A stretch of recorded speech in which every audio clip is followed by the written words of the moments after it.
The gold standard, the easiest, covered by insurance, of course, is blood testing. You go to get your blood drawn. Everyone's used to it. Everybody's done it. Everyone's familiar with it. And blood testing tells you in that moment in time. So if you get your blood tested at 3 o'clock on a Wednesday, then I can tell you what is floating through your bloodstream at 3 o'clock on a Wednesday. So I can tell you your estrogen, progesterone, testosterone, thyroid, iron, whatever we test, I can tell you, which is great. It's a great start. But then what happened was over time is cortisol is an option as well. But people were like, cortisol goes up and down in the day. And I'd really like to know my cortisol up and down in the day. And I don't want to get all these blood draws. So then saliva was developed. And saliva is exactly what you think. You spit in a tube or suck on a swab.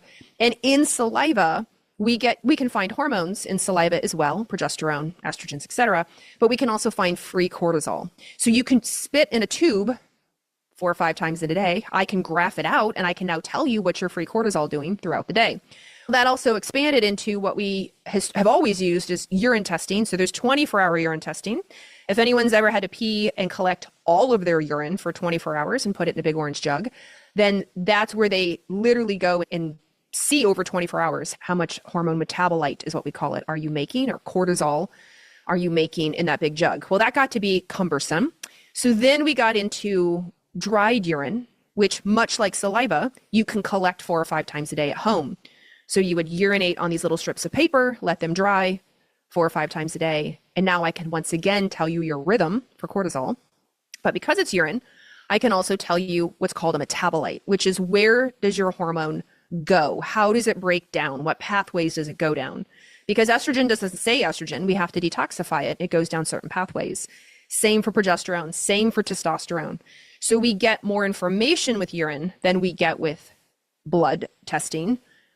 And then we also have some companies take the dried urine concept and have made what we call like liquid urine. So you collect your urine 4 or 5 times in a day and then you pipette it into little vials. So instead of on a piece of peanut, a piece of paper and letting it dry, you collect in little vials. But the whole point is like what level of information do I need to know? If I just need to know baseline things, if budget is a concern, it has to be in through insurance, we always start with blood work. And of course, blood work will pick up nutrients. Again, I mentioned vitamin D and iron and B12 and thyroid and blood sugar. All of that is blood work. But then if I need to get deeper, I'm like, oof, you have a family history. We need to look at these other risks. You are really tired and stressed out or can't sleep. I need to know a better cortisol pattern on you. I need to know what's going on with your testosterone. You report all this hair loss. I want to know what your estrogen's doing. Then I will move to the 4 or 5 point urine test because I can get that information there. And unfortunately, I can't get that information in blood work. Mm-hmm. Sometimes I will do both. Sometimes I'm like, not only do you need blood work, but you also need the urine test. And it just helps me. I'm not doing it to spend your money and be frivolous. I'm doing it to really refine, what do you need? This is like the true essence of personalized medicine. What do you need? And if you don't need the urine test, I don't use it. Mm-hmm. We just stick with blood work. So that's where it's really nice. I don't know if you've heard about it, but a company reached out to me and with this supplement for hot flashes. And I didn't really know what it was. There was an ingredient in there called DT56A, and it's a proprietary fermented soybean extract. And have you heard of DT56A? I haven't, no, but I'm assuming they're concentrating it to be a phytoestrogen. That would be my guess. Yeah. So I'm still looking for somebody who knows more about it other than the company. Yeah. But I tested it out on 3 or 4 women who are not taking hormones, and they all had a positive effect. So I want to learn more about it. So I dive a little deeper. And phytoestrogens, they get a lot of hate unnecessarily. We have a lot of phytoestrogens in our food, but phytoestrogens, if you are not on hormones, and you do not have a lot of hormones, you're menopausal or just late perimenopausal, then your receptors are crying out for estrogen often. So a phytoestrogen can be helpful because it binds to receptors at a tiny little amount. I'm being a little dramatic, but let's say estrogen binds at 100%. A phytoestrogen might bind at a 1 to 10%, which is better than 0 because you were at 0. But if you're on estrogen, you're taking estrogen, like that's at 100%. So that's going to win. So you may not notice anything with the phytoestrogen. I would never vilify food. I mentioned soy earlier. I'm just allergic to soy, so I vilify it for me. But with other people who go, what about ground flax seeds? Or what about these other, I'm like, yeah, food is medicine. It's fine. But if you feel better, it's probably because you get a little bump at the receptor where you otherwise had none. Yeah. Do you react to flax seeds or anything, or is it just the soy? Just soy. Soy protein is not my friend. I'm celiac. I don't eat gluten. I have a stronger reaction to soy. It's all GI. It's lovely.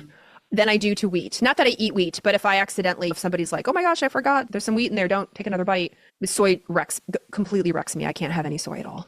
I know. Yeah, no Asia trips for you.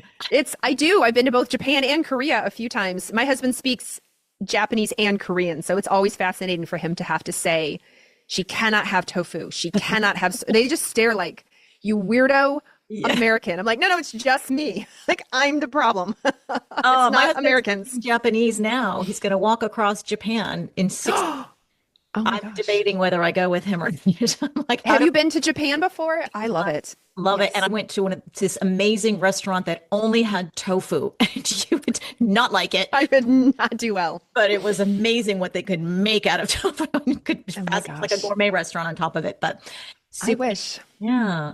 So, okay, before I let you go, I have one more question actually that came from one of my members. I was in my membership group just before you, and she said, "Oh, please, can you ask Dr. Carrie Jones?" She's a fan of yours. She's been following a lot of your content, and she said, "Dr. Jones says don't take DIM if you're postmenopausal. Why does it tank the estrogen? Does it really, or only if you're low?" So DIM, diindolylmethane, comes from the broccoli, kale, cauliflower family, the cruciferous veggies. So when you chop or chew those vegetables up, there's something in there called I3C, indole 3-carbinol. And I3C hits your stomach acid and then forms DIM, but you can also buy DIM as a supplement. So DIM activates a receptor in your body called the aryl hydrocarbon receptor.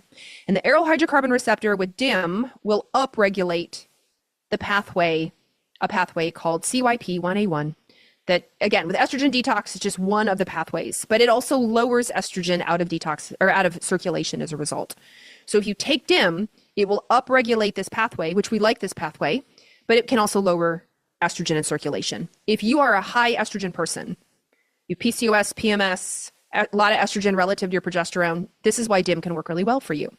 But if you are a low estrogen person, I don't want your estrogen to be any lower. So in general, blanketly advise postmenopausal women probably shouldn't be on DIM because they probably don't want their estrogen any lower. Now, if your practitioner knows what they're doing and has you on it for a reason, that's different. But what happens is a lot of people read about DIM and estrogen detox, and they just, of course, if one is good, more is better, and then they take a lot of DIM and their estrogen drops.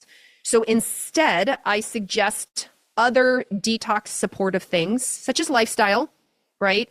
Environmental toxicants, alcohol, things like that. How is that impacting your liver? But also other foods such as broccoli sprouts. Broccoli sprouts eventually will contain something called sulforaphane, very helpful for detoxification, glutathione, N-acetylcysteine, which makes glutathione, resveratrol. So those don't seem to, in that area of detox, lower estrogen, but we think it helps improve detoxification of estrogen overall. I take all of those. Is that overkill? It's like No, I think I'm doing too much. That I've been told. but you're also tracking yourself. So you will know because you're tracking yourself if it is too much.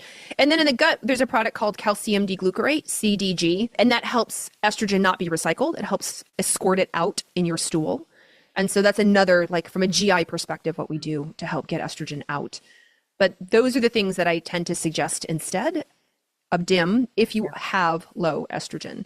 Yeah. Because I don't want to drop it lower. And the amount over the many, many, many, many years I've been doing this, over the hundreds, if not thousands of practitioners I've talked to back in the day in my laboratory years, so many practitioners were like, yep, I did it. I put them on too much DIM and they called me mad. Their hot flashes were worse. They got headaches, the joint pain, their vaginal, their eye, yep, I totally dropped their estrogen. So anecdotally, I heard it, saw it on lab work all the time. And there's actually a paper that was published last year that shows DIM can lower estrogen out of circulation.